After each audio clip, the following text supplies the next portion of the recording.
सर्दियों का मौसम था, ठंडी हवाएं चल रही थीं और गांव के सभी लोग अपने अपने घरों में दुबके हुए थे। चारों ओर कुहासा छाया हुआ था और सूरज की किरणें भी धरती तक पहुंचने में असमर्थ थीं। रामू, जो गांव का एक गरीब किसान था, ठंड से कांपता हुआ अपनी झोपड़ी में बैठा था। उसकी झोपड़ी का दरवाजा टूट चुका था और खिड़की से ठंडी हवाएं अंदर घुस रही थीं। उसने अपनी पुरानी फटी चादर को ओढ़ रखा था, लेकिन वह ठंड से बचाने के लिए पर्याप्त नहीं थी। रामू के पास खाने के लिए कुछ भी नहीं था। पिछली फसल सूखे के कारण खराब हो गई थी और उसके पास पैसे भी नहीं थे।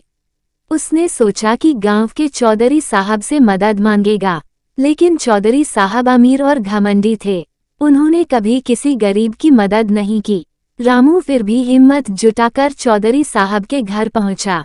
उसने दरवाजा खटखटाया। अंदर से नौकर ने दरवाजा खोला और पूछा, क्या चाहिए? रामू ने हाथ जोड़कर कहा, मालिक से मिलना है साहब। चौधरी साहब बाहर आए। रामू ने अपनी बात रखी। मेरी हालत बहुत खराब है, ठंड से बचने के लिए मुझे एक पुरानी चादर दे दीजिए। चौधरी साहब हंसते हुए बोले, तू हर बार मदद मांगने आ जाता है, मेहनत कर, खुद कमा। मेरे पास कोई चादर नहीं है तेरे लिए। रामू मायूस होकर वापस लौट गया। रास्ते में उसे एक बूढ़ी औरत मिली जो ठंड से कांप रही थी।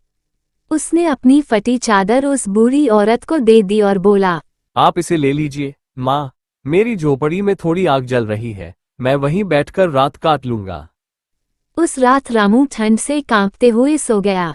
सुबह गांव वालों ने देखा कि रामू की झोपड़ी में उसकी ठंड से मौत हो चुकी थी, लेकिन उस बूढ़ी औरत की आंखों में आंसू थे जो कह रही थीं, रामू गरीब था पर उसका दिल अमीर था। उस दिन गांव के सभी लोग ये बात समझ गए कि असली अमीरी दिल की होती है, जेब की नहीं। रामू की मौत के बाद गांव में सन्नाटा छा गया। उसकी झोपड़ी के पास गांव के लोग इकट्ठा हुए। सबकी आंखों में आंसू थे, लेकिन सबसे ज्यादा पश्चाताप चौधरी साहब को हो रहा था। उन्होंने महसूस किया कि उनकी अमीरी और घमंड ने एक नेकदिल इंसान को हमेशा के लिए खो दिया। रामू की अंतिम क्रिया के बाद चौधरी साहब ने गांव वालों को बुलाया और कहा, रामू जैसे इंसान से हमने बहुत कुछ सीखा है। उसका दिल बड़ा था, लेकिन हम सब ने उसे अनदेखा कर दिया। अब से मैं वादा करता हूं कि गांव के किसी भी जरूरतमंद की मदद करने से पीछे नहीं हटूंगा। चौधरी साहब ने गांव में एक बड़ा कदम उठाया। उन्होंने अपने धन का एक हिस्सा गांव के गरीबों के लिए दान करना शुरू किया। उन्होंने एक सामुदायिक केंद्र बनवाया जहां गरीबों के लिए खाने पीने, कपड़ों और ठंड से बचने के इंतजाम किए गए। गांव के लोगों को रोजगार देने के लिए उन्होंने कई छोटे छोटे काम शुरू करवाए। उस बूढ़ी औरत ने भी चौधरी साहब को सुझाव दिया, रामू ने मुझे जो चादर दी थी वह मुझे नहीं बचा पाती अगर उसमें उसकी दुआएं न होती। हमें उस झोपड़ी को एक प्रतीक बनाना चाहिए जो हमें दयालुता की याद दिलाए।